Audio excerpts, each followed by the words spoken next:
Celebrating 30 years of phenomenal trend forecasting, 5 times a week, Monday through Friday. Here's Gerald Celente with today's trends in the news. Hi, this is Gerald Celente. It's Thursday, September 17th, 2015. And here are some of today's trends in the news. Well, the big news is today's the first day of the conference. Reception is going to start soon, and Dr. Paul Craig Roberts will be here in Kingston, New York. This is a big one. And of course, on Sunday, if you can't make the conference, please get here for the big rally that'll be kicked off by Ralph Nader to Occupy Peace. And today's also a big day. It's what everybody's been waiting for how long? How long have they been talking about this? At least a month. Will the Fed raise rates? Will they keep them the same? Will the Fed raise rates? Will they keep them the same? Remember, they've not raised them since 2006. And I'm not real good at math. It's 2015. It's almost 10 years. As they rob we the people with record low interest rates, pensioners, retirees, everybody that wants to try to save money, screw you. We got to keep Ponzi going. So here was the lead up. In today's Wall Street Journal, Wall Street has doubts about Fed lifting rates. Oh, they do. Let's see why.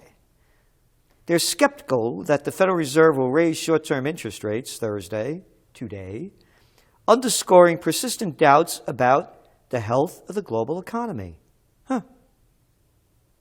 And financial markets following 7 years of easy policy. Financial markets. F the people, we got the financial markets to take care of. It's a gambling game, man. They just say it right here. Who cares about the financial markets? Hey, gamblers do. Investors. I have to be proper. And that was the story, one after another. Doubts. Financial Times. Doubts. So, they were right. Remember what the numbers I read you yesterday. The majority of the traders, or it's with a D, but it's actually with a T, only 20-something% thought that they would raise rates. The economists were wrong. So, they didn't raise rates. So, Ponzi lives. The financial markets will stay alive for however they could keep inflating the biggest bubble in world history. So, why did they keep them flat and not raise them? Goes back to the global economy. It's what I've been saying. The morons like to blame it on China. Nah, China's going down because everybody else is. And, as I mentioned, if they raise rates and all of these commodity-rich countries are suffering because their commodity prices are low and their currencies are crashing with the plunging prices of commodities, and they borrowed all of this dough, and now they have to pay it back with higher interest rates. If the dollar goes up when they raise rates, it would cause a worse calamity. That's why they didn't raise rates, as I see it. Global factors weigh on Fed rate setters. That was today's Financial Times before they raised the rates. Future prices suggest 1 in 4 likelihood of quarter-point rate increase. And here's why, right across from it. What I was saying for days, and in your trend alert, emerging market groups fear further turmoil. Already battling a slowdown in China and a slump in commodity prices, many such companies who borrowed heavily in foreign currencies from the trillions of dollars of extra liquidity. Isn't that nice lingo, man? Trillions of dollars of extra liquidity as we rob every penny from you. Created under the Fed's ultra-loose monetary policies are at the mercy of a negative turn in investor sentiment, gambler sentiment.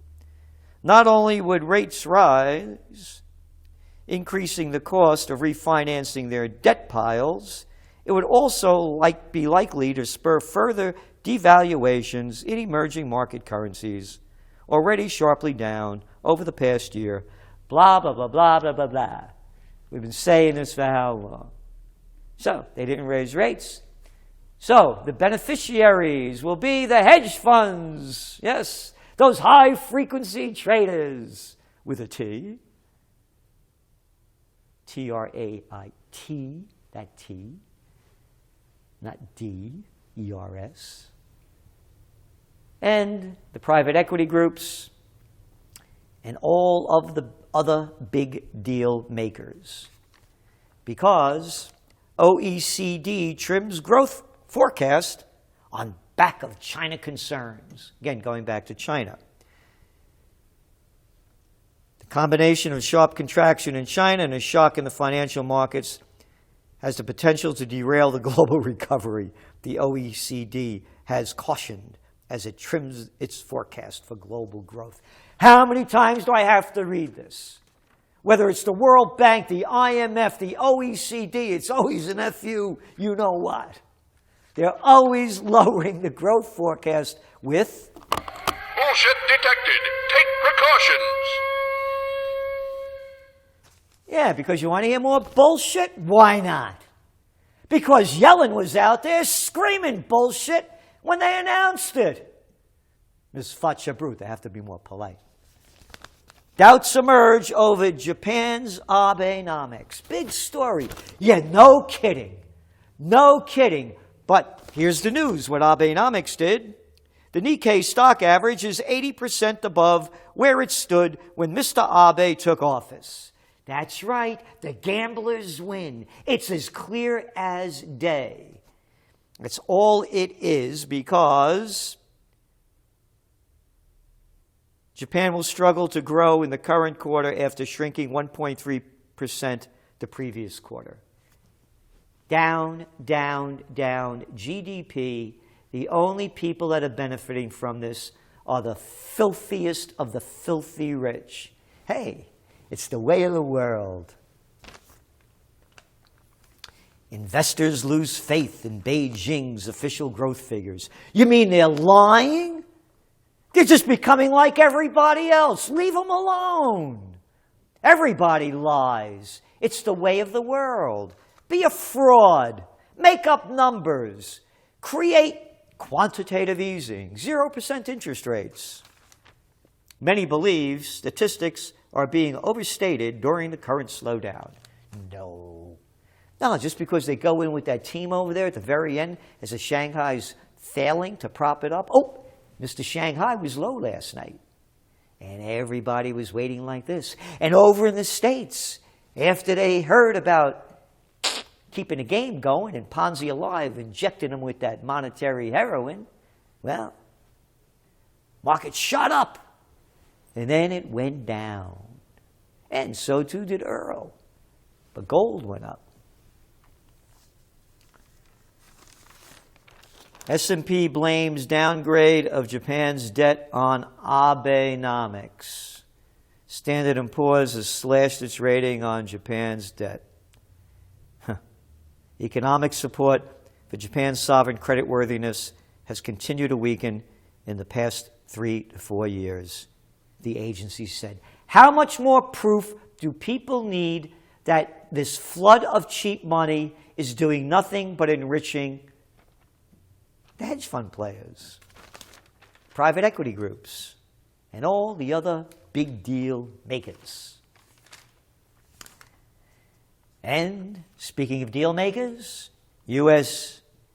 hints at adding to financial aid for Ukraine. Isn't that great? More dough for the murderers over there. Why should we get anything over here when they got deals to make? Yeah. It's a banking takeover. Hey, how about that new guy you got over there in Australia? Yeah. The new prime minister, the fourth in 2 years, takes the helm. Yeah, Malcolm Turnbull. Turnbull or bullshit? Because here's the story, man. It's a simple one. Managing director, partner, whatever term they want to use, of the Goldman Sachs gang. Yeah, let's add them up, all right?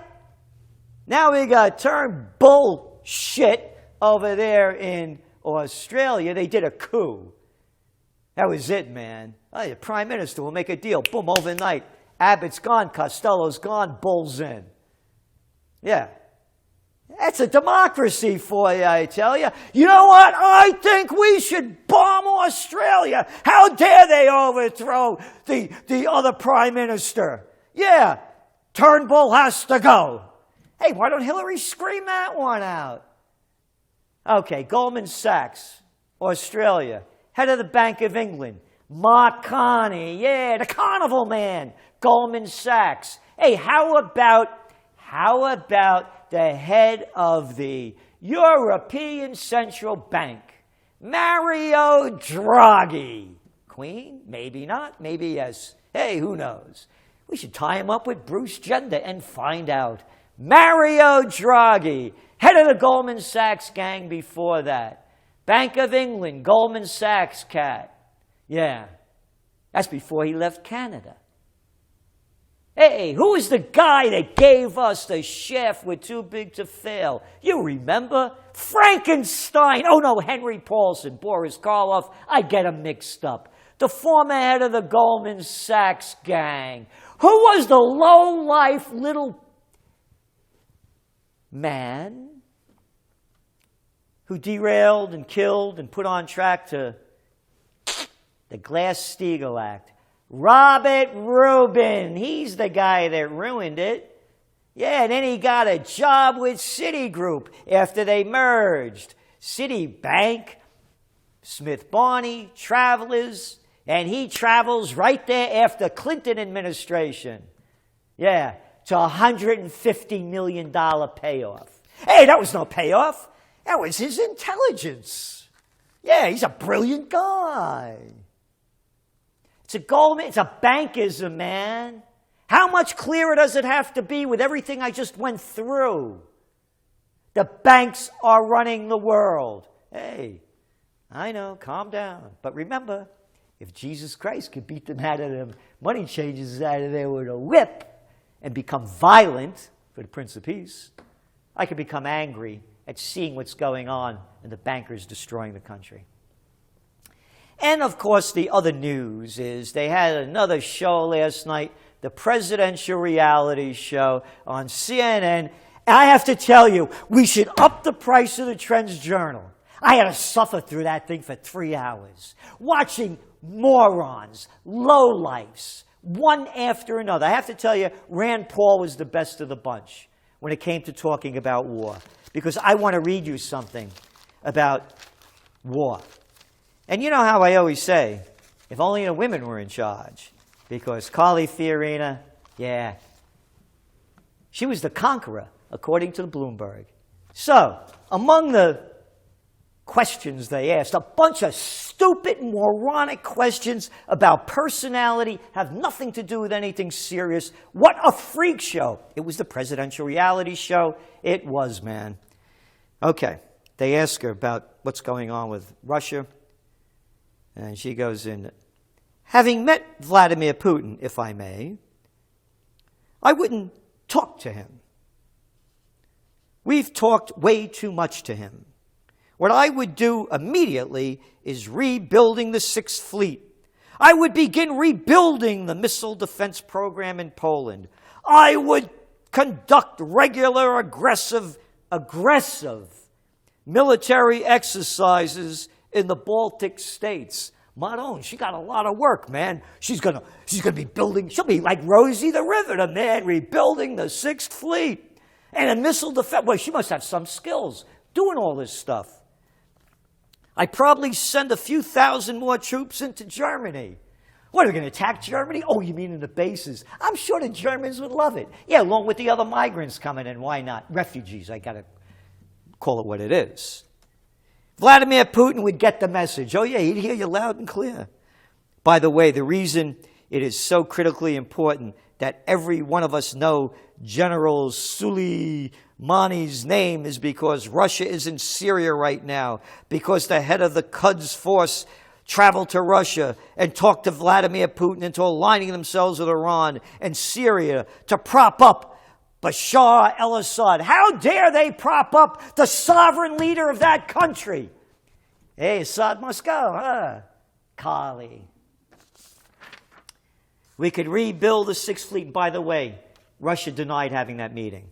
We could rebuild the Sixth Fleet. I will. Oof, I know you're going to rebuild the Sixth Fleet. You're going to build it. She's going to be working on all the time, 24/7, on the rebuilding. We haven't. We could rebuild the missile defense program. We haven't.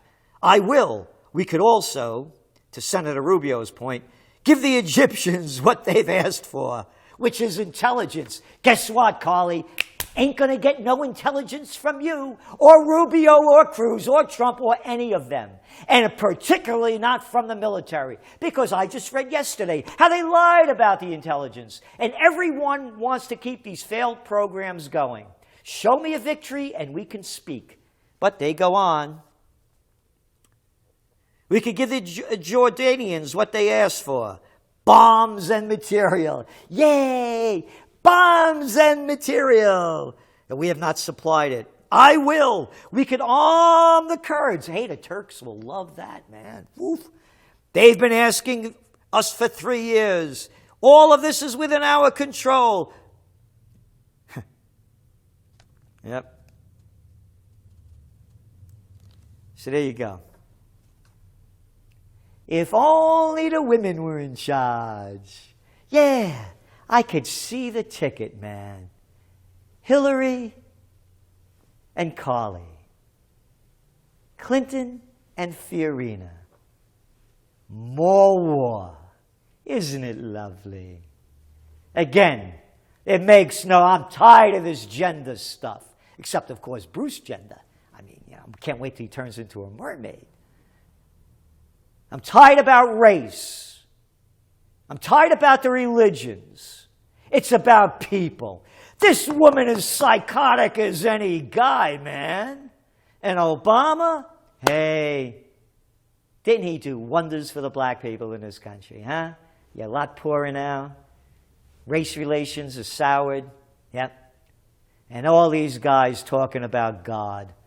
Huckabee, Cruz, yeah, what God they talking about? So that's it.